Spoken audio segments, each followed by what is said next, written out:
দুনিয়া আপনাকে ধোঁকা দিবে, ধোঁকা। আপনি দুনিয়াতে আসার সময় একেবারে শক্তিহীন, বস্ত্রহীন ছিলেন, ক্ষমতাহীন ছিলেন, আপনার কিছুই ছিল না। ভাগ্যের উপর আপনাকে ছেড়ে দেওয়া হলো। আপনি আমি আগামীর মুহূর্তে কি ভাগ্যে আসবে আমরা তাও জানি না, এটাও ভাগ্যের উপরে ছেড়ে দেওয়া হলো। আপনি দুনিয়াতে থাকবেন কি থাকবেন না আমাদের কারোই তো জানা নাই। আগামীকাল আপনি কি খাবেন, কোথায় থাকবেন, কোন জায়গায় ঘুমাবেন তাও আমাদের জানা নাই। আপনার এই জমি থাকবে কিনা, না কবরে চলে যাবেন আমাদের তাও জানা নাই। আমরা আমাদের কিছুই জানি না, সব ভাগ্যের উপরে, আল্লাহর উপরে আমরা ছেড়ে দিয়ে পথ চলতেছি। দুনিয়ার থেকে কবরে যাওয়ার সময় আমি আপনি একা একা, বড় একা।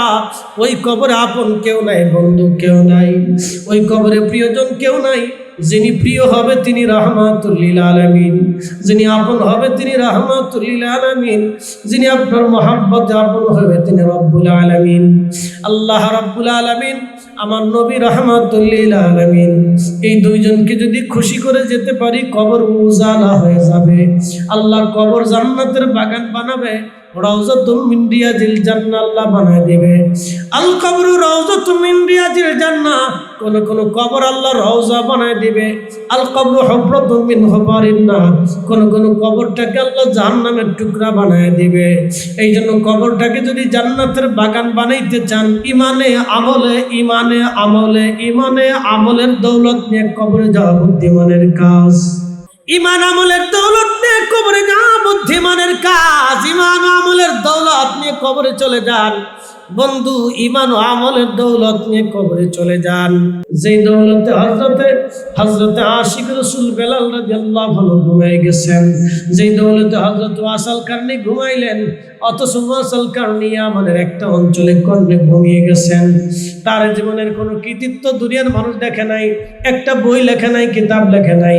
হযরত ওয়াসাল কারনীর জিন্দেগিতে এমন কোন রাজ্য, রাজত্ব, রাষ্ট্র কিছুই তিনি দেখেন নাই, কিছু তার নাই। কিন্তু তিনি এমন একটা নিয়ামত নিয়ে কবরে চলে গেলেন। আল্লাহ রাসূল তার প্রশংসা করে বললেন, সাহাবীরা আমার ওয়াইসের দেখা যদি পাও তার কাছ থেকে দোয়া দিও, কারণ আমার ওয়াইস যখন দোয়া করবে আল্লাহর আসমান থেকে সেই দোয়াগুলি আল্লাহ ফেরত পাঠাবে না। আমার ওয়াইস দোয়া করতে দেরি হবে, আসমানে কবুল হতে দেরি হবে না। একবার জোরে বলা যাবে কি মারহাবা। আল্লাহ রাসূল বলেন, উম্মত তুমি যেটা খাও সেটা তোমার। ভালো করে বুঝবেন, আল্লাহর নবীর হিসাব বুঝে যান, রহমতের নবীর হিসাব বুঝে যান। তুমি যেটা খাও এটা তোমার, কারণ তুমি তোমার নফসকে আনন্দ দিছো। তুমি ভাত খাইছো, তরকারি খাইছো, বিভিন্ন জিনিস খাইছো, ভালো মন্দ খাইছো, ফল ফ্রুট কিনে খাইছো, এটা তোমার। তুমি তোমার দেহকে, তোমার নফসকে আনন্দ দিছো। তুমি যেটা পরনে পরছো এটাও তোমার, কারণ তুমি তোমার দেহকে, তোমার মনকে, তোমার হৃদয়কে তুমি শান্ত করছো। তুমি যেটা আল্লাহর পথে ব্যয় করছো এটাও তোমার। বাদ বাকি দুনিয়াতে যা থাকবে এখানে তোমার আর কিচ্ছু নেই। তুমি যেটা খাও এটা তোমার, তুমি যেটা পরনে পরো এটা তোমার, তুমি যেটা আল্লাহর রাস্তায় দান করো এটাও তোমার। বাদ বাকি দুনিয়াতে যা রেখে দাও এখানে তোমার আর কিচ্ছু নেই। তোমার জিন্দেগি শেষ হওয়ার সাথে সাথে সব মালিকানা ওয়ারিসদের হয়ে যায়। আল্লাহাকুমুত তাকাসুর হাত্তা যুরতুমুল মাকাবির। রব্বুল আলামিন বললেন, আমার বান্দারা দুনিয়ার মোহে পড়ে অন্ধকারে নিমজ্জিত হয়ে আমি আল্লাহকে তারা ভুলে যায়। কতদিন পর্যন্ত? হাত্তা যুরতুমুল মাকাবির, কবর পর্যন্ত সময়। কবর, এরপরে আর কোনো সুযোগ তার নাই। কবর কবর কবর, কবরের জিন্দেগির পরে আর কিচ্ছু সে পাবে না। কবর পর্যন্ত সে দুনিয়াতে অর্থ সম্পদের পিছনে দৌড়ায়। আমি আল্লাহকে ভুলে যাই, আমি আল্লাহর অনুসরণকে তারা ভুলে যায়, আমি আল্লাহর জিকিরকে তারা ভুলে যায়। একদিন মাটির ভিতরে হবে ঘরে, মন আমার কেন বন্ধ দালান ঘর, মন আমার কেন বান্ধ দালাল ঘর। খুব মনোযোগ দেন। আমার বিষয় একটা, কিন্তু আমি কবরে চলে গেছি। ও বিষয়ে বেশি লম্বা ওয়াজ করবো না, মুক্তাসার একটা ধারণা দিব, আধা ঘন্টা লাস্টে। কবরের দিকে চলে গেলাম। বলে কেন গেলাম? ওইখানে আমাদের যেতেই হবে, এই জন্য আগেই চলে গেলাম। ওইখানে আমাদের যেতেই হবে, আজ অথবা কাল। একটু ভাবেন, আজকে সন্ধ্যায় যে মারা গেল, কালকে দুপুরের আগে, জোহরের আগে তাকে কবরস্থ করা হবে। কথা ঠিক আছে না? জোহরের আগেই কবরস্থ করা হবে। আজকে যে মারা যাবে, কালকে সন্ধ্যার আগেই তাকে কবরস্থ করা হবে।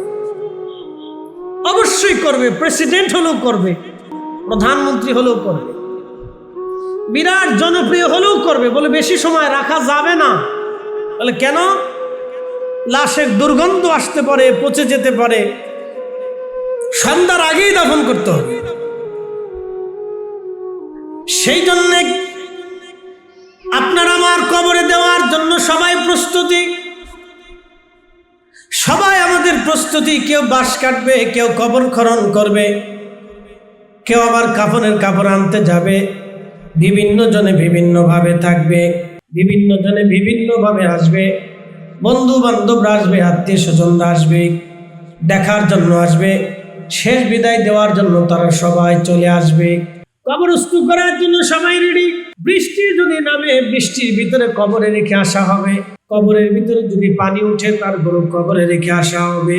কবরের ভিতরে কাদা থাকলেও কবরে রেখে চলে আসা হবে। কি বাস্তব দৃশ্য, একটু ভালো করে বুঝবে। বৃষ্টি নামলেও কবর, বন্যা হলেও কবর, কাদা হলেও কবর। অথচ বিছানা আরাম প্রিয় ছিল, পরিষ্কার পরিচ্ছন্নতার মধ্যে ঘুমিয়েছেন, দামি খাটের মধ্যে আপনি ঘুমিয়েছেন। এখন আপনার ঠিকানা কবর। ওই কবরে আপনাকে রাখার জন্য সবাই রেডি, সবাই প্রস্তুতি নিয়েছে, সবাই আপনাকে কবরে রাখবে। কেউ কবর থেকে রেখে দেওয়ার, দুনিয়াতে রাখার পক্ষে কেউ না, সবাই কবরে দেবে। কেন কবরে দিবে? মানুষ মারা যাবার 24 ঘন্টা পরে মানুষের পায়খানা রাস্তা দিয়ে একটা পোকা বের হয়ে আসে। ওই পোকাটা তামাম শরীরের মধ্যে ছড়িয়ে যায়, ছড়িয়ে দুর্গন্ধ ছড়াইতে থাকে, বিশ্রী পচা গন্ধ আসতে থাকে। 24 ঘন্টায় মানুষের শরীর কিন্তু পচে যায় না। মূলত পায়খানা রাস্তা থেকে পোকা বের হয়ে তামাম শরীরের মধ্যে পোকাগুলি ছড়িয়ে যায়, খালি চোখে পোকাগুলি দেখা যায় না, দুর্গন্ধ ছড়িয়ে পড়ে। এই জন্য ফ্রিজের মধ্যে যদি রাখা হয়, ওই পোকাগুলি আসে না, কারণ ঠান্ডায় ওই পোকাগুলি বাঁচে না। মেডিসিন যদি মারা হয়, ওই পোকাগুলি শরীরে লাগে না। খুব মনোযোগ দিবেন। 24 ঘন্টা পরে অটোমেটিকভাবে এই পোকা বের হয়ে তামাম শরীরে ছড়ায় যায়। এই পোকা প্রধানমন্ত্রী চিনে না, রাষ্ট্রপতি চিনে না, এই পোকা সমাজপতি চিনে না, এমপি মন্ত্রী চিনে না, ওসিডিসি এসপি এই পোকা কাউকে চিনে না। এই পোকা ছড়িয়ে যাওয়ার পরে কলেজার টুকরো সন্তান আপনাকে বলবে, বাবাকে তাড়াতাড়ি কবরে দিয়ে দেন, গন্ধ ছড়িয়ে গেছে। স্ত্রী বলবে, তাড়াতাড়ি কবরে দিয়ে দেন, গন্ধ বের হয়েছে। সমাজ বলবে, তাড়াতাড়ি কবরে দেন, গন্ধ বের হয়েছে। সবাই বলবে, গন্ধ বের হয়েছে, তাড়াতাড়ি কবরে দিয়ে দেন। এই তাড়াতাড়ি কবরে দেওয়ার জন্য সবাই ব্যস্ত হয়ে গেল, কিন্তু কেউ ব্যস্ত না আপনার কবরে কি হবে, সওয়াল জবাব দিতে পারবেন কিনা এই চিন্তা কারো মাথায় নাই। একটু ভালো করে বুঝেন, আপনি কবরে 3টা প্রশ্নের জবাব দিতে পারবেন কিনা এই চিন্তা কারো মাথায় নাই। বাইরে যারা ঘুরতেছেন, আমি যেই জগতের ওয়াজ করতেছি, ওই কবরের বাসিন্দা আপনি নিজেও। ওই তালিকায় আপনার নাম লেখা আছে, তাড়াতাড়ি চলে আসে, বসে থেকে লাভ নেই। আপনি ওই দলের সদস্য, ওই তালিকার সদস্য। আগামীর বাসস্থান গোরস্থান। মাঝে মধ্যে গোরস্থানের পাশে যে দাঁড়ায় জিজ্ঞেস করবেন, হে গোরস্থানবাসী কেমন আছো? গোরস্থানে যায় দেখবেন সবাই লেভেল একরকম, মাটির সাথে মিশে গেছে। সবার জন্য একই বরাদ্দ, মাত্র 3.5 হাত, 1 ইঞ্চি বেশিও হবে। সবার একই কাফনের কাপড় বরাদ্দ, মাত্র 3 টুকরা, 1 টুকরা বেশিও নসিব। এই জন্য গোরস্থানে যায়। নবী বলতেন, নাহাইতুকুম আন জিয়ারাতিল কবুর, কবর জিয়ারত তোমাদেরকে নিষেধ করতাম, ফাজুরুহা, তোমরা জিয়ারত করো, কবরে যাও, কবরের পাশে দাঁড়াও, বেশি করে দাঁড়াও। শুনিয়ে যান আনোয়ারাবাসী, ভালো করে শুনে যাবেন নোয়াপাড়ার মুসলমান। ওই কবরে আপনার প্রশ্নের জবাব কে দিবে, কেমনে হবে, কেউ চিন্তা কারো মাথায় নাই। ভালো করে শুনে যান। আল্লাহর নবী কোন সাহাবীকে কবরে দেওয়ার আগে প্রিয় নবী দাঁড়ায় বলতেন, সাহাবীরা বলো আমার এই সাহাবী কারো কাছে ঋণ আছে কিনা, কেউ কিছু পাও কিনা, ওই সাহাবী কারো কাছে কোনো ঋণ আছে কিনা। যদি ঋণ থাকতো নবীজি সাহাবীদেরকে বলতেন তার ঋণ পরিশোধ করাও। যদি পরিবার ঋণ পরিশোধ করতে সামর্থ্য না হতো, আল্লাহর নবী সাহাবীদেরকে বলতেন, সাহাবীরা রে তোমরা অন্য অন্য সাহাবীরা মিলে সব কিছু দিয়ে তার ঋণ পরিশোধ করাও, কারণ আমার উম্মতকে ঋণ দিয়া কবরে পাঠাইও না। প্রশ্ন রাখতে পারেন ফরিদে হুজুর, ঋণ নিয়ে কবরে গেলে কি ক্ষতি? এবার আপনাদেরকে বুঝাই দিয়ে যাই, ঋণ নিয়ে কবরে গেলে কি ক্ষতি বুঝাই দেই। আপনি নামাজ ছেড়ে দিয়েছেন, আল্লাহ মাফ করবে। আপনি নামাজ ছেড়ে দিয়েছেন, আল্লাহ ক্ষমা করে দিবে। আপনি রোজা ছেড়ে দিয়েছেন, আল্লাহ ক্ষমা করবে। তাহাজ্জুদ পড়েন নাই, আল্লাহ ক্ষমা করবে। মিথ্যা বলে ফেলেছেন, আল্লাহ মাফ করবে। জিনা করে ফেলেছেন, আল্লাহ তাও মাফ করবে। কিন্তু আপনি যদি আমার টাকা মেরে দিয়ে কবরে চলে যান, আমি যদি আপনার অর্থ মেরে দিয়ে কবরে চলে যাই, আপনি মাফ না করা পর্যন্ত আমি ফরিদি সাহেবকে কেউ মাফ করবে না। আসতে বলেন কেন, জোরে বলেন। কেউ মাফ করবে না। এই জন্য নবী বললেন, সাহাবীরা আমার উম্মতকে দুনিয়ার থেকে ঋণ মওকুফ করাইয়া তারপরে কবরে পাঠাও। ঋণ দিয়ে কবরে পাঠাইও না, ঋণ দিয়ে কবরে পাঠাইও না, ঋণ মওকুফ করাইয়া তারপরে কবরে পাঠাও। ছেলে চিন্তা করে, আব্বা তুমি যদি বাইচে থাকতা তাহলে আমার আর চিন্তা ছিল না।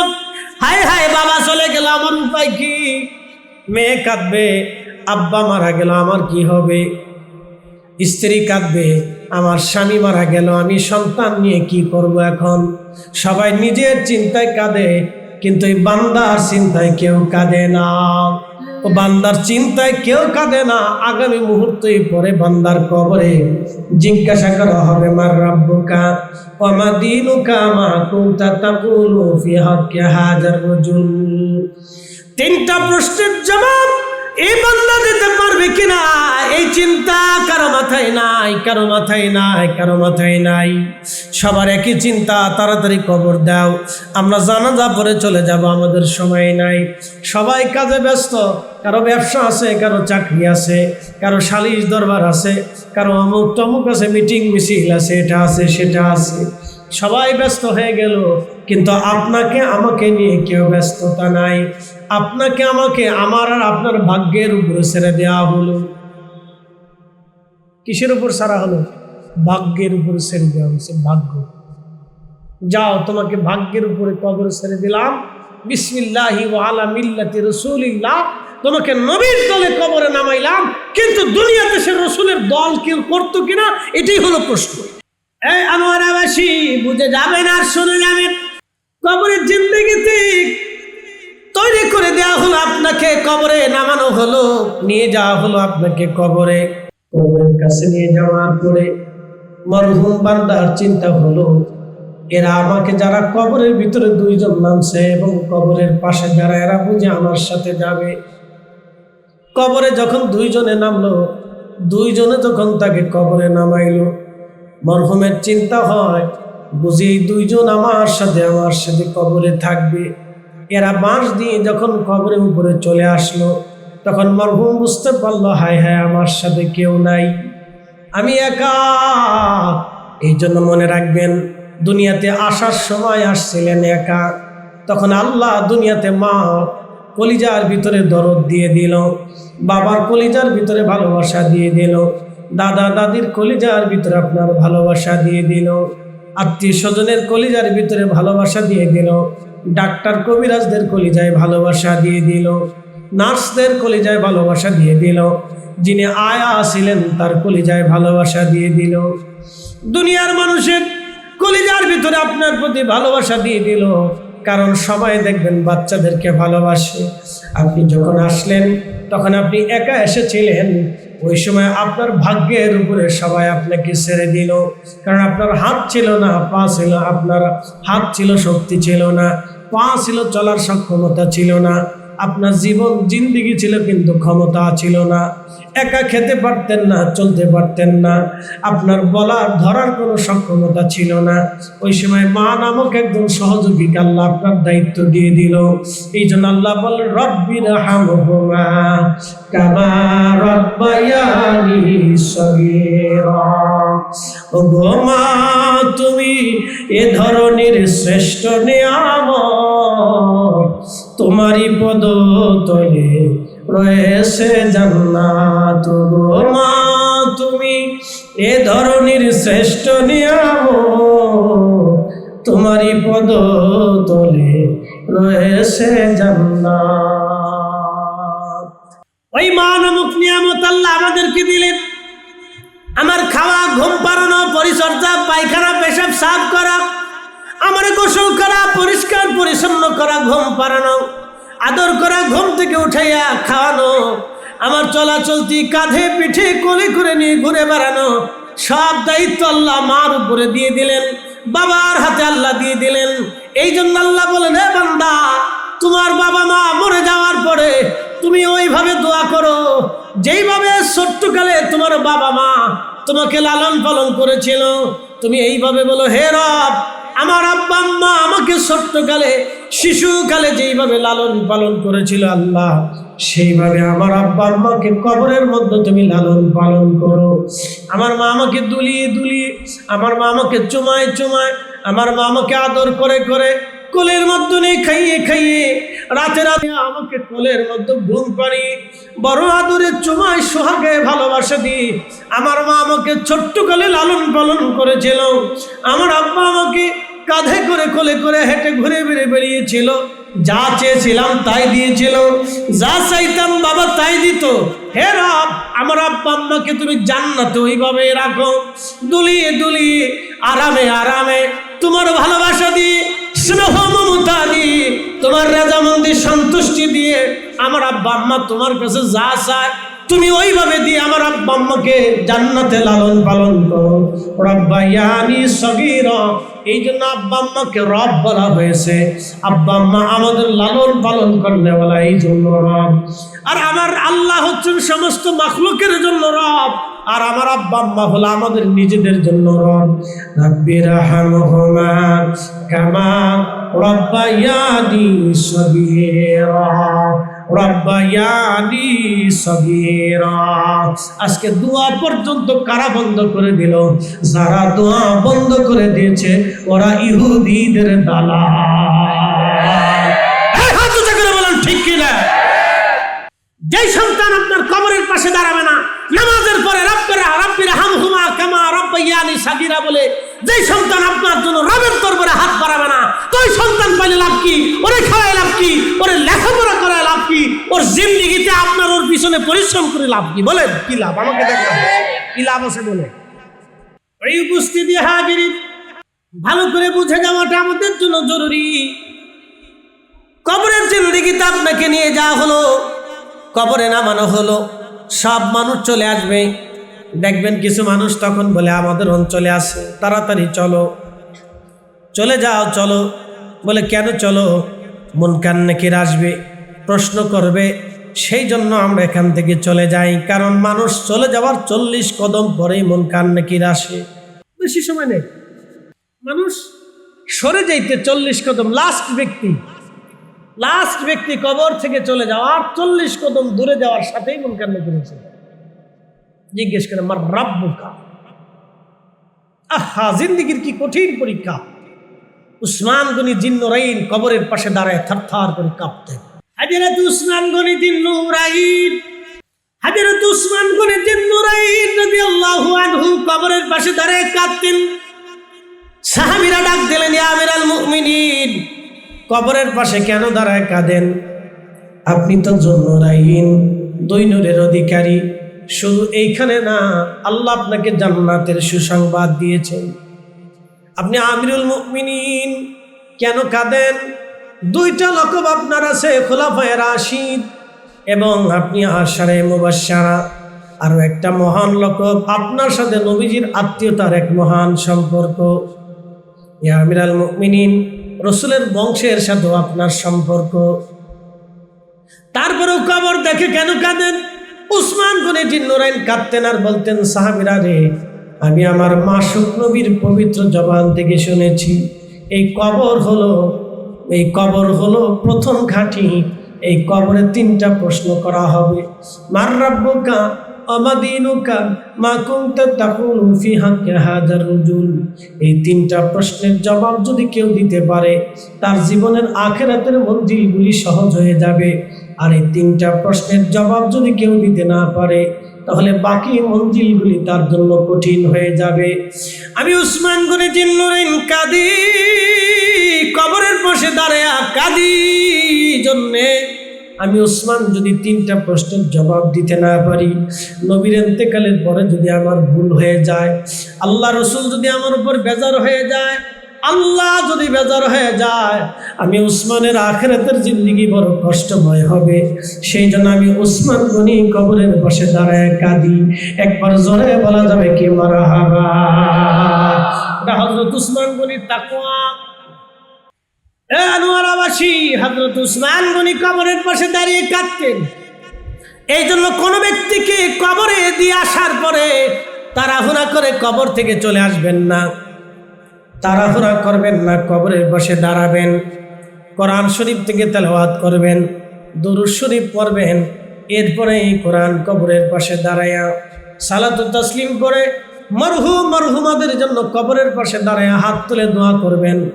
দোয়া কত সময় করবেন, কত সময় থাকবেন? নবীজি সাহাবীরা জিজ্ঞেস করলেন, ইয়া রাসূলুল্লাহ, কত সময় তারা কবরের পাশে দাঁড়িয়ে থাকবে? নবী বললেন, ইস্তাগফিরু লাকিকুম, তোমরা তোমার ভাইয়ের জন্য কবরের পাশে দাঁড়ায় ইস্তেগফার করো, তোমার ভাইয়ের জন্য ক্ষমা চাইতে থাকো, দোয়া করতে থাকো। একটা উট জবাই করলে যত সময় দরকার হয়, এই উটটা জবাই করার পরে চামড়া ছেলাইয়া গোশত বানাইয়া এই গোশতগুলি বন্টন করে মানুষের মাঝে দিয়ে দিতে যত সময় দরকার হয়, তোমার ভাইয়ের কবরের পাশে দাঁড়ায় তত সময় তুমি তালকিন দাও, তত সময় কোরআন তেলাওয়াত করো, তত সময় জিকির করো, তত সময় পর্যন্ত তোমরা দোয়া করো। কিন্তু আমরা করি কি? কবর থেকে তাড়াতাড়ি চলে আসি, অনেকে কবরের কাছেও যায় না, ব্যস্ত, অনেক ব্যস্ত, বিরাট ব্যস্ত। আহা, যে কবরে চলে যাচ্ছে তার জীবনে সব ব্যস্ততা শেষ। একটা কথা আজকে আপনাদেরকে বলে দিয়ে যাই, যিনি নামাজ ছেড়ে দিলেন তাকে যদি জিজ্ঞেস করি কেন নামাজ ছাড়ছেন, বলে খুব ব্যস্ত, তাই পড়তে পারিনি। বলে কিসের ব্যস্ত? ব্যবসার কাজে খুব ব্যস্ত ছিলাম। বলে ব্যবসা কার জন্য সম্পদ রেখে দেবেন? আমি থাকবো, আমার পুরো ছেলেপেলেরা পাবে। তো আমি জিজ্ঞেস করি, ভাই আপনি যখন কবরে চলে যাচ্ছেন, তো আপনার মরার পরে ব্যবসা কে করবে? কথা করলে আপনার মরার পরে বাজার সদাই কি আপনার ঘরে আসবে না? বলে আসবে। আপনার ছেলে মেয়েরা খাবে না? বলে তাও খাবে। ব্যবসা বাণিজ্য কি চলবে না? বলে তাও চলবে। ছেলে মেয়েদের ভরণ পোষণ কাপড় চোপড় কি চলবে না? বলে তাও চলবে। বলে কে চালাবে? আল্লাহ ফয়সালা করবে। তো আপনার মরার পরে যে আল্লাহ ফয়সালা করে, আপনি জিন্দা থাকতেও সে আল্লাহ ফয়সালা করে। দেখুন ঠিক কিনা? এই জন্য নামাজ বাদ দিয়ে কোনো ব্যবসা হইতে পারে না, রোজা বাদ দিয়ে কোনো ব্যবসা হতে পারে না, নামাজ বাদ দিয়ে দুনিয়াদারি হতে পারে না, রোজা বাদ দিয়ে দুনিয়াদারি হতে পারে না, আল্লাহর জিকির বাদ দিয়ে কোনো দুনিয়াদারি হতে পারে না। আপনার আখিরাতের জিন্দেগি আগে, দুনিয়াদারি হবে পরে। কথা বলে ঠিক কিনা? এরা বুদ্ধিমান। এই জন্য দুনিয়া বিরাগী কিছু মজ্জুব দেখবেন, তারা দুনিয়াকে লাথি মেরে দিয়ে আল্লাহকে খুঁজতে পাগল হইয়া দুনিয়ার থেকে কবরে চলে গেল। এরা ওলি হয়ে কবরে চলে গেল। আনোয়ারাবাসী শুনে যাবেন, বাবাজি ভালো করে শুনে যাবেন। কবরের পাশে দাঁড়িয়ে দোয়া করতে থাকেন, অধিক পরিমাণে দোয়া করবেন, দোয়া করে চলে আসবেন। সাহাবীরা বলেন, ইয়া রাসূলুল্লাহ কেন দোয়া করব? নবী বলেন, কিছু সময় পরে মুনকার নাকির আসবে, প্রশ্ন করা হবে তাকে। প্রশ্ন করার পরে তার প্রশ্নের জবাবটা যেন আল্লাহ সহজ করে দেয়, এই জন্য তোমরা তোমার ভাইয়ের কবরের পাশে দাঁড়ায় দোয়া করবে। একবার জোরে বলা যাবে কি মারহাবা? প্রিয় উপস্থিতি, কবর দিক চলে আসবেন, আপনি রেখে আসবেন আল্লাহর আমানতে। দোয়া করার সময় আপনি আল্লাহর আমানতে বান্দাকে দিয়ে আসলেন, সবাই মিলে যখন দোয়া করলেন তখন এই দোয়াটা আল্লাহর দরজা থেকে ফিরে আসে না। আল্লামা ইমাম নুরউদ্দিন হাইসামি রাহমাতুল্লাহি আলাইহি মাজমাউজ জাওয়ায়েদের ভিতরে তিনি সূরা মুআজ্জামুল কবির তাবরানী থেকে তিনি হাদিস নকল করেছেন। আল্লাহর নবী বলেন, আমার উম্মতেরা একজনে দোয়া করে বাকিরা আমিন আমিন বলে, জামাতের সাথে আমার উম্মতেরা যখন দোয়া করে তখন আমার রব আমার আল্লাহ ওই হাতগুলি ফিরাই দিতে লজ্জা করে। কারণ অনেকগুলি মানুষ যখন আল্লাহর দরবারে কান্না করে দোয়া করে তখন আল্লাহর কাছে শরম লাগে, আমার এতগুলি মানুষের হাত আমি কেমনে ফিরাই দেই, আমি এতগুলি বান্দার হাত কেমনে ফিরাই দেই। একবার জোরে বলা যাবে কি মারহাবা। প্রিয় হাজিরিন আনোয়ার আবাসিক, সারা জীবনের জন্য মনে করে রেখে যাবেন, প্রিয় ভাই আমার, কবর থেকে আপনি চলে আসলেন, সব চলে আসবে, মুনকার নাকির আসলো প্রশ্ন করার জন্য, মার রাব্বুকা ওয়া মা দীনুকা মা কুনতা তাকুলু ফি হাক্কি হাদার রাজুল। আমার নবীকে দেখে 3 নম্বর প্রশ্ন করা হবে। প্রথম প্রশ্নটা হবে রব নিয়ে, দ্বিতীয় প্রশ্ন হবে দ্বীন নিয়ে, তৃতীয় প্রশ্ন হবে রাসালাত নিয়ে, প্রথম প্রশ্ন তাওহীদ নিয়ে, এরপরে প্রশ্ন আসবে দ্বীন নিয়ে, তারপরের প্রশ্ন আসবে রাসালাত নিয়ে। তার মানে তাওহীদ, দ্বীন এবং রাসালাত মিলেই হলো ইসলাম। তাওহীদ, দ্বীন, রাসালাত মিলাই ইসলাম। এখন যারা বলতেছেন আমরা তাওহীদবাদী, তাওহীদি জনতা, আসলে আমরা তাওহীদি জনতা না, আমরা মুসলিম জনতা। আল্লাহ কোরআনে বলেছেন, মিল্লাতা আবিকুম ইব্রাহিম হুয়া সাম্মাকুমুল মুসলিমিন। তোমরা মুসলিম জনতা, মুসলিম জনতা। আল্লাহ নিজে বলেছেন আমরা মুসলিম জনতা। কথা বলেন ঠিক কিনা? আমরা মুসলিম জনতা। প্রথম প্রশ্ন হবে তাওহীদ, দ্বিতীয় প্রশ্ন দ্বীন, তৃতীয় প্রশ্ন রাসালাত। তার মানে তাওহীদ, রাসালাত, দ্বীন, তাওহীদ, রাসালাত, দ্বীন, তিনটা মিলে হলো ইসলাম। তিনটে মিলে ইসলাম। এই জন্য আমরা মুসলিম, আমরা মুসলিম, আমরা মুসলিম জনতা, আমরা মুসলিম জনতা, আমরা মুসলমান, আমরা মুসলমান। আল্লাহ আমাদের নাম দিয়েছেন মুসলমান।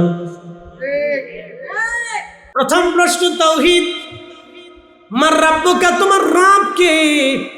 এই জন্য দুনিয়াতে আপনি যদি লা ইলাহা ইল্লাল্লাহ, আল্লাহর একত্ববাদের উপরে পরিপূর্ণ ইয়াকিন নিয়ে, ভালোবাসা নিয়ে আপনি যদি প্রতিষ্ঠিত থাকতে পারেন, এই লা ইলাহা ইল্লাল্লাহর উপরে যদি আপনি ইস্তেকামত থাকতে পারেন, তাহলে ওই কবরে আপনার প্রশ্নের জবাব সহজ হয়ে যাবে। বন্ধু, আল্লাহর দেওয়া যতগুলি বিধান আছে যদি মেনে চলতে পারেন, হালালকে হালাল, হারামকে হারাম জেনে আপনি যদি নিজের জীবনকে চালাইতে পারেন, তাহলে ওই কবরে প্রথম প্রশ্নের জবাব আপনার জন্য সহজ হয়ে যাবে। বলে, হুজুর প্রশ্নের জবাব কেমনে দিব? আপনার দিতে হবে না, আমার রব আমার আল্লাহ আপনার কালবের ভিতরে প্রশ্নের জবাব আমার আল্লাহ নিজে বানায় দিবে। বলে, কেন বানাবে? দুনিয়াতে আপনি আপনার রবকে ভুলে যান নাই, কবরেও আপনার রব আল্লাহ আপনাকে ভুলে যাবে না। কথা বলেন না কেন? দুনিয়াতে আল্লাহকে ভুলেন নাই, আল্লাহ কবরে আপনাকে বলবে না। এই জন্য আমাদের দেখবেন বুজুর্গগণ অধিক পরিমাণে জিকির করাইতেন। তরিকতের তালিম তরবিয়তের ভিতরে জিকিরের সবক আছে, দেখবেন জিকির। জিকির কেন বেশি জিকির? জিকির কেন করানো হলো? আল্লাহ কেন বলেন ফাইদা কাদাইতুমুস সালাহ ফাযকুরুল্লাহ, নামাজ শেষ করছো খোদার জিকির করো। কিয়ামা দাঁড়ায় আসো, দাঁড়াইয়া, ও কুউদা বসে আসো, বৈশা, ও আলা জুনুবিকুম শুয়ে রইছো, শুইয়া। মানুষ 3 হালতে থাকে, হয় শুয়ে থাকে, না হয় বসে থাকে, না হয় দাঁড়িয়ে থাকে। দাঁড়ানো, বসা, শোয়া, দাঁড়ানো, বসা, শোয়া। আপনারা এখন বসে আছেন, কেউ দাঁড়িয়ে আছে, কেউ বাড়িতে শুয়ে আছে। 3 হালতে মানুষ থাকে। তো 3 হালতে আল্লাহ বলছেন আমার জিকির করো, জিকির করো, জিকির করো। আমি আল্লাহর তাসবিহ করো, জিকির করো, জিকির করো। জিকির এই জন্য বেশি বেশি করতে হয়, জিকির এই জন্য বেশি বেশি করতে হয়। মরণের সময় আপনি সন্তানের কথা মনে নাই, আপনি কাউকে চিনেন না, ছেলেও চিনেন না, মেয়েও চিনেন না, স্ত্রীও চিনেন না, ভাইও চিনেন না। আপনার মৃত্যুর যন্ত্রণা পেরেশানি, তখন আপনি কাউকে চিনেন না। কিন্তু আমার রবের জিকির যদি আপনার অন্তরে থাকে, তখন আপনার জবানে আল্লাহ নিজে জিকির চালাই দিবে। আল্লাহ আল্লাহ আল্লাহ আল্লাহ আল্লাহ আল্লাহ আল্লাহ। দেখবেন কিছু মানুষ মরণের সময় জিকির করতে করতে মারা যায়, ঠিক কিনা? কেন মারা যায় জানেন? তাদের কালবের আল্লাহ জিকির জিন্দা হয়ে গেছে, চালু হয়ে গেছে। এই জন্য বুজুর্গ না ওলিরা বেশি বেশি করে জিকির করেছেন, আল্লাহ আল্লাহ আল্লাহ আল্লাহ আল্লাহ আল্লাহ। আর আমার দেশে আছে বেদাত বেদাত বেদাত বেদাত বেদাত। প্রিয় উপস্থিতি হাজিরিন, ভালো করে শুনে যাবেন। কবরের ভিতরে নিয়ে আসা হলো আপনাকে তিনটা প্রশ্ন। এরপরের প্রশ্ন, আমার দিন ও কা, তোমার দিন কি? দিনের নাম আল ইসলাম। এখন আল ইসলাম মানতে হলে ইসলামের যতগুলি নিয়মাবলী আছে, বিধানাবলী আছে, সব আপনাকে মানতে হবে। নামাজ, রোজা, হজ, যাকাত। বুনিয়াল ইসলাম আলা খামসিন শাহাদাতি আল্লাহ ইলাহা ইল্লাল্লাহ ওয়া ইকামিস সালাহ ওয়া ইতাইজ যাকাত ওয়াল হজ্জি ওয়াস সাওমি রমাদান। এই চারটাকে পাঁচটাকে একেবারে মজবুত করে ধরতে হবে, দাঁত দিয়ে কামড় দিয়ে চেপে ধরে রাখতে হবে। বুনিয়াল ইসলাম, ইসলামের পাঁচটা বেনাকে ধরে রাখতে হবে। এই ইসলামের পাঁচটা বেনাকে নিজের জীবনে খুব মজবুত করে ধরে রাখতে হবে, শক্ত করে ধরে রাখতে হবে। 1 নম্বরে কালেমা, 2 নম্বরে নামাজ, নামাজ নামাজ, 2 নম্বরে নামাজ। হাইয়া আলাস সালাহ বলার পরে আর বাড়ি বসে থাকা যাবে না, দোকানে থাকা যাবে না, সাথে সাথে মসজিদে চলে আসতে হবে। নামাজ, সালাত সালাত সালাত। বুনিয়াল ইসলাম আলা খামসিন শাহাদাতি আল্লাহ ইলাহা ইল্লাল্লাহ ওয়া আন্না মুহাম্মাদুন আবদুহু ওয়া রাসূলুহু ওয়া ইকামিস সালাহ ওয়া ইতাইজ যাকাত ওয়াল হজ্জি ওয়াস সাওমি রমাদান। এরপরে আপনার নামাজের পরে আপনার যাকাত, যাকাতের পরে হজ, হজের পরে রোজা, রোজা নামাজ রোজা হজ যাকাত, নামাজ রোজা হজ যাকাত। 4টে জিনিসকে যদি আপনি মজবুতভাবে ধরতে পারেন তাহলে আশা করা যায় আপনার জীবনে আর ভুল হবে না। আল্লাহ আমাদেরকে ইসলামের পথে চলার তৌফিক দান করুন, জোরে বলেন আমিন। শাহাদা, ইসলামের ব্যানার, প্রথম ব্যানার নাম হচ্ছে ঈমান, তারপরে সালাত, এরপরে যাকাত, হজ, সাম, নামাজ, রোজা, হজ, যাকাতগুলি আপনাকে ঠিক মতো এরপরেই আদায় করতে হবে। যদি না করেন তাহলে বুঝতে হবে আপনি পরিপূর্ণ হতে পারেন নাই। ওই যে প্রশ্ন, আপনি জবাব দিতে পারবেন না, 2 নম্বর প্রশ্নের জবাব আসবে না। আর যদি এগুলি ঠিক মতো করেন তো জবাবকে দিবে আল্লাহ, আপনার অন্তরে জবাব বানায় দেবে। আল্লাহ আপনার সাহায্যকারী হবে। বলে কেন হবে? আপনি দুনিয়াতে আল্লাহ ভুলেন নাই, কবরে আল্লাহ আপনাকেও ভুলবে না। মনে রাখবেন, মনে রাখবেন, রব আপনাকে ভুলবে না, কারণ দুনিয়াতে আপনি রবকে ভুলেন না।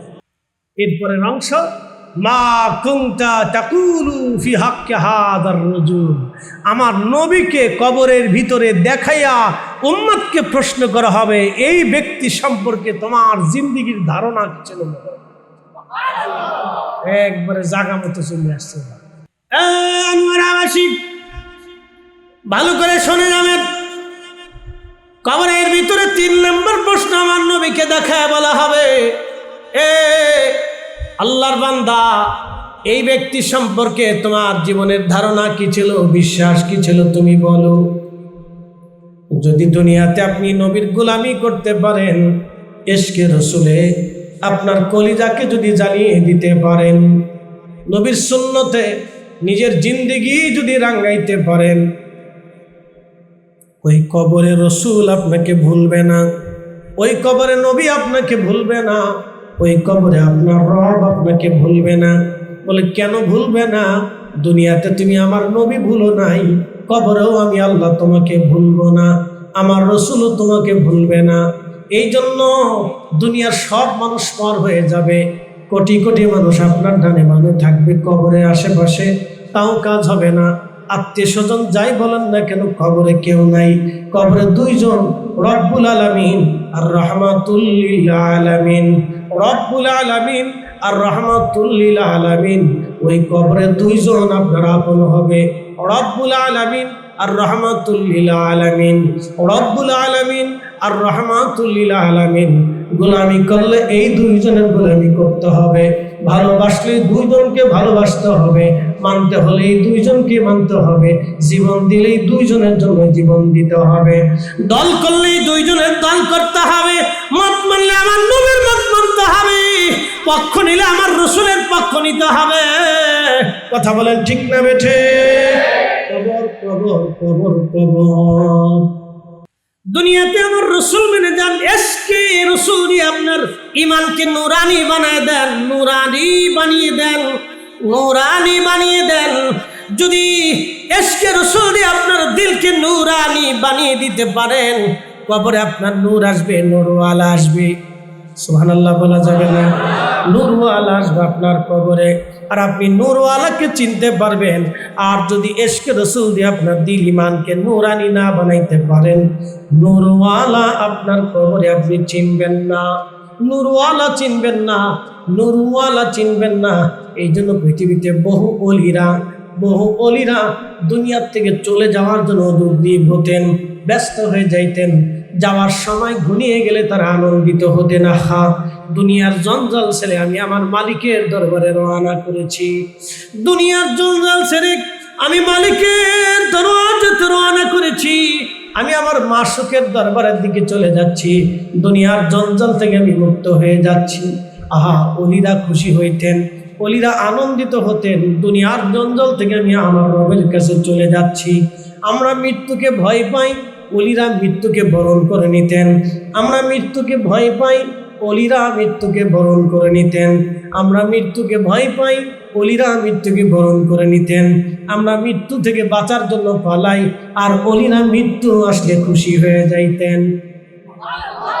আমাদের আর অলিদের তফাৎ এটা, আমরা মৃত্যু থেকে পালাই, আর ওনারা মৃত্যু আসলে খুশি হতেন যে আসেন আমাকে তাড়াতাড়ি নিয়ে চলে, আমি আমার মাসুকের সাথে মিলিত হব, তাড়াতাড়ি নিয়ে চলেন। সারা জিন্দিগি যার জন্য কাটাইছি আমি তার কাছেই যাব, তাড়াতাড়ি নিয়ে চলেন, আমাকে দেরি করার দরকার নেই। এই জন্য সবার মৃত্যু একরকম হয় না। অলিরা মৃত্যুবরণ করার পরে আকাশ কাঁপতে থাকে, জমিন কাঁপতে থাকে, মাখলুক কাঁদে, সমুদ্রের মাছ কাঁদে, বলে হে রব, আপনি আমাদের ভিতর থেকে একজন অলিকে, মুমিনকে আপনার দরজাতে নিয়ে চলে গেলেন আল্লাহ, আমাদের ভিতর থেকে একজন মুমিন চলে গেল আল্লাহ। তখন আসমান জমিন কাঁপতে থাকে, হ্যাঁ কাঁদে, একসাথে বলবেন আল্লাহু আকবার। তাদের জন্য আসমান জমিন কাঁদে, খালি আমরা কাঁদি না, আমরা কাঁদি না, শুধু তারাও কাঁদে। এই উপস্থিতি ভালো করে বুঝে যাবেন, এশকে রসুলের নূর ছাড়া কবরে 3 নম্বর প্রশ্নের জবাব আপনার নসিবে হবে না। এই জন্য এশকে রসুলের নূর দিয়ে কলিজাকে রাঙ্গাইতে হবে। হযরত ওয়াসাল কারণী করেছিলেন, হযরত সাহাবায়ে আজমাইন করেছিলেন, খোলাফায়ে রাশিদিন করেছিলেন, তাবিঈন করেছিলেন, তাবিঈন করেছিলেন, আউলিয়া کرام করেছিলেন, আইম্মায়ে মুস্তাহিদিন করেছিলেন। আরে ইমাম হযরতে মালিক ইবনে আনাস রাদিয়াল্লাহু আনহু ইশকে রাসূলের নূর দিয়ে দিলকে এমন ভাবে রাঙিয়েছিলেন যে 80 বছরের জীবনে কোনোদিন মদিনার হাউদের ভিতরে একটা দিনের জন্য জুতা পরেন নাই, থুতু নিক্ষেপ করেন নাই, পায়খানা পেশাব পর্যন্ত ছাড়েন নাই। একসাথে বলবেন না মারহাবা? বুঝি ইমাম মালিক ইবনে আনাসের কাছে জিজ্ঞেস করে, ইমাম কোন দলিলে আপনি জুতা স্যান্ডেল পরেন না, পায়খানা পেশাব করেন না? আপনার নিজের উপরে একবার অবধারিত করে নিলেন, একবারে ফরজ করে নিলেন যে ভুলেও জুতা পরেন না, ভুলেও থুতু ফেলেন না, ভুলেও পায়খানা পেশাব করেন না। আপনার জিন্দিগিতে আপনি বাধ্যতামূলক করে নিলেন, ফরজ করে নিলেন, যাহা কেউ করলো না আপনি নিজে করলেন, সাহাবী করলো না আপনি নিজে করলেন। বলে কোন দলিলে করলেন? বলে দলিল আমার একটাই, যেই মাটির নিচে রাহমাতুল লিল আলামিন ঘুমিয়ে থাকে, আমি ইমাম মালিক ইবনে আনাস সেই মাটির উপরে জুতা পরতে সাহস পাই না, থুতু নিক্ষেপ করতে পারি না, পায়খানা পেশাব ছাড়তে পারি না। আমি ইমাম মালিক ইবনে আনাসের জন্য এটা বড় চরম বেয়াদবি। একসাথে বলবেন না মারহাবা? আল্লাহ বেজার হন নাই, আমার রসুল বেজার হন নাই। বলে কে বেজার হলো, কে খুশি হলো? রাহমাতুল লিল আলামিন খুশি হইয়া একবারে 80 বারের উপরে, দুঃখিত 100 বারের মতো কিতাবে আসছে, কতবার হয়েছে জানি না, 100 বারের মতো আল্লাহর নবী স্বপ্নে এসে ইমাম মালিকের সাথে কথা বলে গেছে। একসাথে বলবেন না আল্লাহু আকবার? না, জোরে জোরে জোরে বলে কতবার? জোরে বলেন কতবার? 100 বার এসে কথা বলে গেছে, কথা বলে গেছে, গল্প করে গেছে। ওরে প্রেম যদি শিখবি রে মন, প্রেম যদি করবি রে মন, সব ছেড়ে চল মদিনায় আমার প্রেমের রাসূল যেই দেশে ঘুমায়, আমার দয়াল নবী যেই দেশে ঘুমায়। প্রেম যদি শিখবি রে মন, প্রেম যদি করবি রে মন, সব ছেড়ে চল মদিনায়, আমার প্রেমের রাসূল যেই দেশে ঘুমায়, আমার দয়াল নবী যেই দেশে ঘুমায়। দেখলে ছবি পাগল হবি, কাঁদিবি বসে নিরালায়, আমার দয়াল নবী যেই দেশে ঘুমায়, আমার মায়ার নবী যেই দেশে ঘুমায়। সালাতুন ইয়া রাসূলুল্লাহ,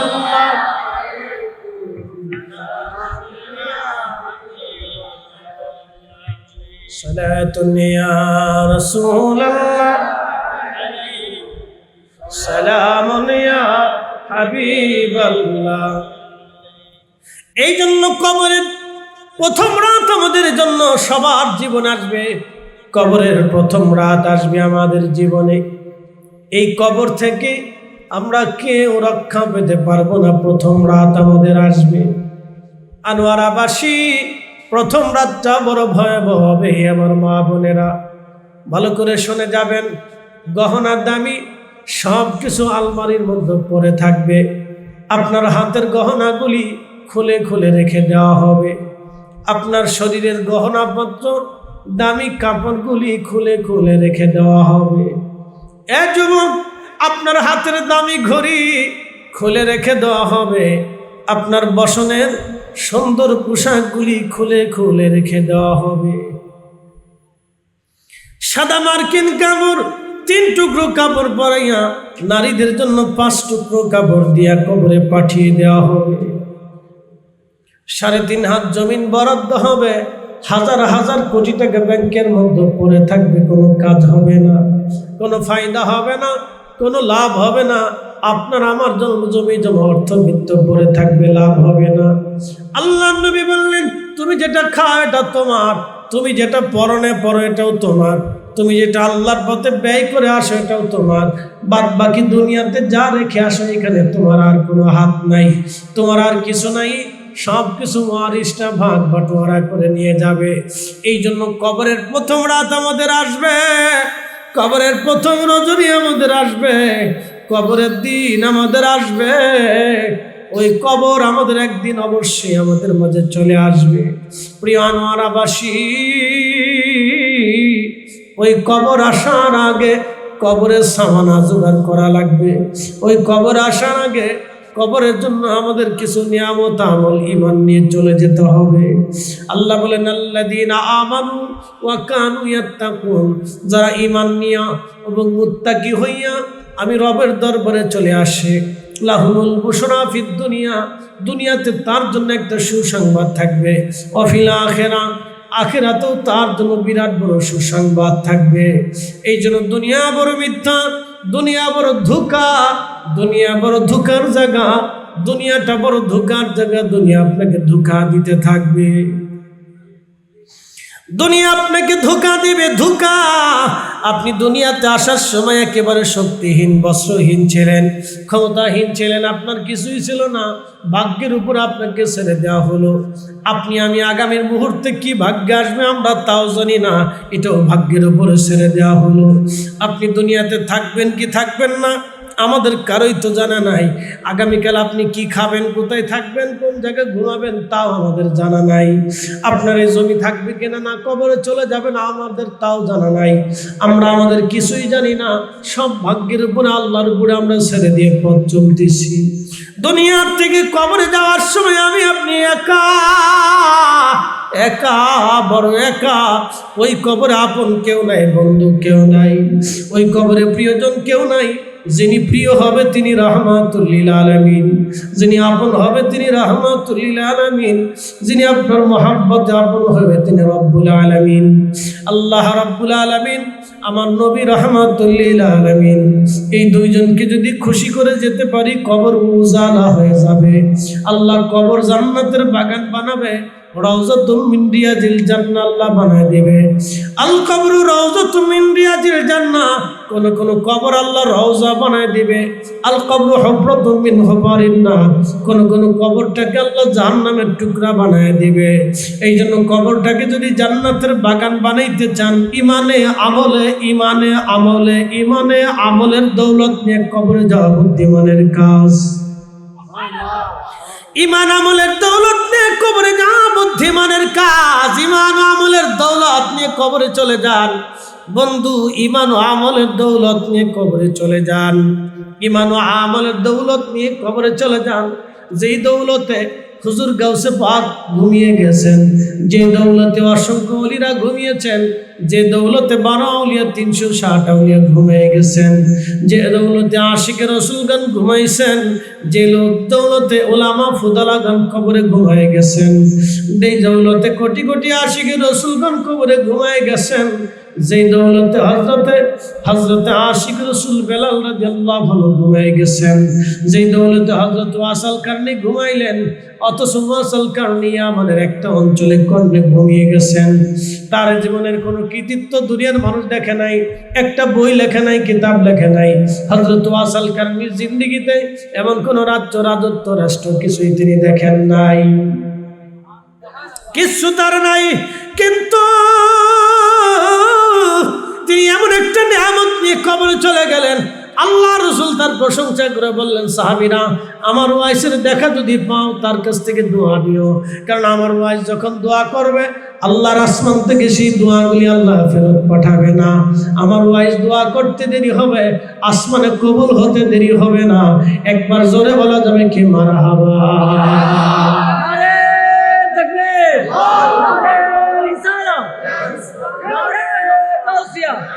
जश्न ईद मिलादुन नबी, हयातुन नबी, कमली वाला नबी, नूरुन वाला नूर नबी। ए सब्ज गंबद वाले मंजूर दुआ करो ना, जब वक्त न जा आए आका दीदार आता करना, दीदार आता करना। मैं कब्र अंधेरी में घबराऊंगा जब तन्हा, मैं कब्र अंधेरी में घबराऊंगा जब तन्हा, इमदाद मेरी करने आ जाना रसूल अल्लाह, इमदाद मेरी करने आ जाना रसूल अल्लाह। रोशन मेरी तुर्बत को लिल्लाह जरा करना, जब वक्त न जा आए आका दीदार अता करना, दीदार अता करना। প্রিয় উপস্থিতি, লম্বা কথা বাড়ানোর সুযোগ খুব কম। এই মাহফিল ভাইরা করেছেন, আপনারা সহযোগিতা করেছেন, এই সহযোগিতার জন্য আপনাদেরকে মোবারকবাদ। মাহফিল যারা করেছেন, সহযোগিতা করেছেন, মনে রাখবেন আপনি রবকে ভুলেন নাই। রব এই জন্য কবরের প্রথম রাত আমাদের জন্য সবার জীবন আসবে, কবরের প্রথম রাত আসবে আমাদের জীবনে। এই কবর থেকে আমরা কেউ রক্ষা পেতে পারবো না, প্রথম রাত আমাদের আসবে। আনোয়ারাবাসী, প্রথম রাতটা বড় ভয়াবহ হবে আমার মা বোনেরা, ভালো করে শুনে যাবেন। গহনা দামি সব কিছু আলমারির মধ্যে পড়ে থাকবে, আপনার হাতের গহনাগুলি খুলে খুলে রেখে দেওয়া হবে, আপনার শরীরের গহনাপত্র দামি কাপড়গুলি খুলে খুলে রেখে দেওয়া হবে। এ যুবক, আপনার হাতের দামি ঘড়ি খুলে রেখে দেওয়া হবে, আপনার বসনের সুন্দর পোশাকগুলি খুলে খুলে রেখে দেওয়া হবে। সাদা মার্কিন কাপড় 3 টুকরো কাপড় পরাইয়া নারীদের জন্য 5 টুকরো কাপড় দিয়া কবরে পাঠিয়ে দেওয়া হবে। 3.5 হাত জমিন বরাদ্দ হবে, হাজার হাজার কোটি টাকা ব্যাংকের মধ্যে পড়ে থাকবে, কোনো কাজ হবে না, কোনো ফায়দা হবে না, কোনো লাভ হবে না। আপনার আমার জন্য জমি জমা অর্থবিত্ত পড়ে থাকবে, লাভ হবে না। আল্লাহ নবী বললেন, তুমি যেটা খাও এটা তোমার, তুমি যেটা পরনে পরো এটাও তোমার, তুমি যেটা আল্লাহর পথে ব্যয় করে আসো এটাও তোমার, বাদ বাকি দুনিয়াতে যা রেখে আসো এখানে তোমার আর কোনো হাত নাই, তোমার আর কিছু নাই, সব কিছু ওয়ারিসটা ভাগ বাটোয়ারা করে নিয়ে যাবে। এই জন্য কবরের প্রথম রাত আমাদের আসবে, কবরের প্রথম রজনী আমাদের আসবে, কবরের দিন আমাদের আসবে। ওই কবর আমাদের একদিন অবশ্যই আমাদের মাঝে চলে আসবে। প্রিয় আনোয়ারাবাসী, ওই কবর আসার আগে কবরের সামানা জোগাড় করা লাগবে। ওই কবর আসার আগে কবরের জন্য আমাদের কিছু নিয়ামত আমল ঈমান নিয়ে চলে যেতে হবে। আল্লাহ বলেন, আল্লাযীনা আমানু ওয়া কানু ইয়াত্তাকুন, যারা ঈমান নিয়া এবং মুত্তাকি হইয়া আমি রবের দরবারে চলে আসে, লাহুমুল বুশরা ফিদ দুনিয়া, দুনিয়াতে তার জন্য একটা সুসংবাদ থাকবে, ওয়া ফিল আখিরা, আখিরাতেও তার জন্য বিরাট বড় সুসংবাদ থাকবে। এই জন্য দুনিয়া বড় মিথ্যা, দুনিয়া বড় ধোঁকা, দুনিয়া বড় ধোঁকার জায়গা, দুনিয়াটা বড় ধোঁকার জায়গা, দুনিয়া আপনাকে ধোঁকা দিতে থাকবে। এ সবজ গম্বদ वाले मंजूर दुआ करो ना, जब वक्त न जा आए आका दीदार आता करना, दीदार आता करना। मैं कब्र अंधेरी में घबराऊंगा जब तन्हा, मैं कब्र अंधेरी में घबराऊंगा जब तन्हा, इमदाद मेरी करने आजान रसूल अल्लाह, इमदाद मेरी करने आजान रसूल अल्लाह, रोशन मेरी तुर्बत को लिल्लाह जरा करना, जब वक्त न जा आए आका दीदार अता करना, दीदार अता करना।